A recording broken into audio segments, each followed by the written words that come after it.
오늘 각종 사건, 사고 소식을 정리해보는 포인트 뉴스입니다. 첫 번째 소식입니다. 공사 권한이 없는데도 공사 수주를 미끼로 업자들에게 돈을 받아 가로챈 60대 남성이 경찰에 붙잡혔습니다. 피해자는 12명, 피해액은 수억 원에 달합니다. 방준혁 기자의 단독 보도입니다. 서울 강동구 명일동의 한 신축 빌라 공사 현장입니다. 각종 건축 제재들이 나뒹굴고 있습니다. 인천 부평에서 종합건설업을 하는 신모 씨는 지난해 말 지인 소개로 60대 김모 씨를 만났습니다. 스스로 건설업체 대표라 소개한 김 씨는 49억짜리 신축 빌라 공사를 맡기겠다면서 각종 경비를 요구했습니다. 중간에 돈이 좀 필요하네. 노가다 판에서 그런 일들이 비일비재하거든요. 사무실 보증금자로 넣어야 되는데 한 번만 도와주라 그래서 계약금 나오면 엎어서 주겠다. 그런데 약속된 착공 날짜가 다가오자 김 씨는 잠적했습니다. 신 씨는 건축 허가서에 나와 있는 원 주인을 찾아가고 나서야 김 씨에게 공사 권한이 없다는 걸 알게 됐습니다. 주인은 그렇게 하도급을 내린 적이 없다. 그래서 알게 된 거죠. 주인이 김이라는 사람을 전혀 모르고. 피해자는 신 씨뿐만이 아니었습니다. 같은 공사 현장에 여러 업자들에게 수주를 주겠다며 돈을 받은 겁니다. 자기 현장도 아니면서 지나가다가 빈 건물만 있으면 이거 내가 공사합니다. 설거 드릴게요. 하고 해서 특히 업자들한테 돈을 2중, 3중을. 김 씨는 이런 방식으로 업자 12명으로부터 3억 4천여만 원을 가로챘습니다. 건설업체 두 곳의 대표를 사칭했는데 한 곳은 실체도 없는 유령 회사였습니다. 피해자들의 고소장을 받아 수사에 들어간 경찰은 추적 끝에 김 씨를 검거했습니다. 경찰은 김 씨를 사기 혐의로 지난주 검찰에 구속 상태로 넘기는 한편 공범인 정모 씨에 대해서도 수사를 이어가고 있습니다.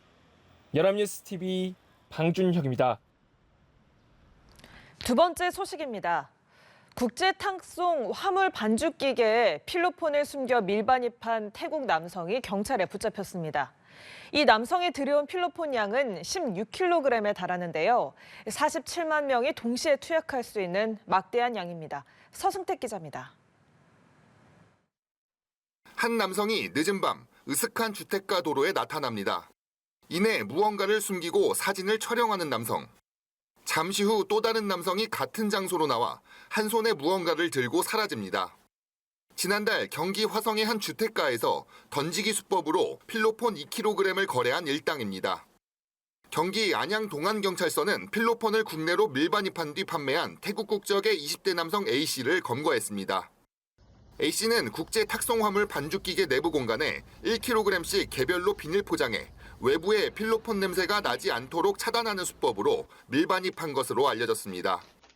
경찰은 A씨의 주거지에서 거래 후 남은 필로폰 14kg을 압수했는데 이는 경기 남부경찰청 단일 압수물 중 최대 규모입니다. 반죽기계에 숨겨 국내 밀반입한 필로폰 16kg을 보관 판매한 태국인 등 2명을 체포해 구속하고 필로폰 14kg을 압수했습니다. 매우 이례적인 압수 규모이며 시가 470억 원 상당이고 47만 명이 동시에 투약할 수 있는 분량입니다. A씨는 지난해 2월 충남 아산 지역에 취업하며 우리나라에 들어온 뒤 태국에 있는 총책으로부터 5천만 원을 받는 조건으로 필로폰을 밀반입했습니다. 이후 한국인 B씨에게 유통한 혐의를 받습니다. 경찰은 국제 공조를 통해 태국에 체류 중인 총책을 쫓고 있습니다. 연합뉴스TV 서승택입니다. 다음 소식입니다. 일반 경로로는 검색되지 않는 다크웹에서 마약을 거래해온 일당이 경찰의 무더기로 붙잡혔습니다. 이들은 추적을 피하기 위해 대금을 가상자산으로 거래했는데 알고 보니 대마를 국내 야산에서 대규모로 직접 재배한 것으로 조사됐습니다. 보도에 김유아 기자입니다.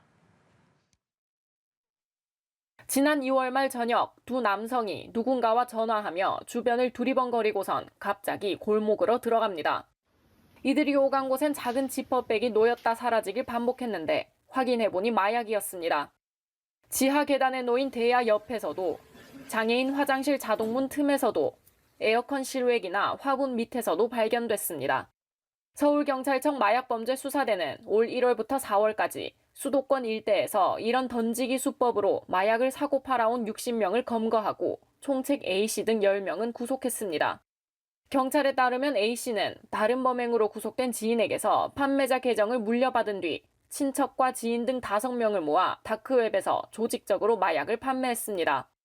추적을 피하기 위해 이들은 코인으로 거래해 2,600만 원을 챙겼습니다. 이 중 한 명은 지난해 4월 인적이 드문 충남 야산에 비닐하우스를 설치하고 직접 대마를 재배하기까지 했습니다. 경찰이 들이닥쳤을 당시에도 34,400명이 흡연 가능한 대마초 17.2kg과 생육 중인 대마 205주가 발견됐습니다. 조경업 종사 경험을 바탕으로 대마를 불법 재배한 것으로 신속한 압수수색으로 대마의 대규모 유통을 차단하였습니다. 경찰은 이들이 그간 범죄 목적으로 역할을 분담해온 점 등을 들어 범죄 집단 조직, 활동 혐의도 적용했습니다. 연합뉴스TV 김유아입니다. 마지막 소식입니다. 전국적으로 수백 곳이 넘는 폐교가 방치돼 관리에 골머리를 앓고 있는데요. 전남 보성의 한 폐교에선 운동장이 논으로 둔갑하는 황당한 일이 벌어졌습니다. 무슨 일인지 김경인 기자가 취재했습니다. 지난 2004년 폐교한 전남 보성의 한 초등학교입니다.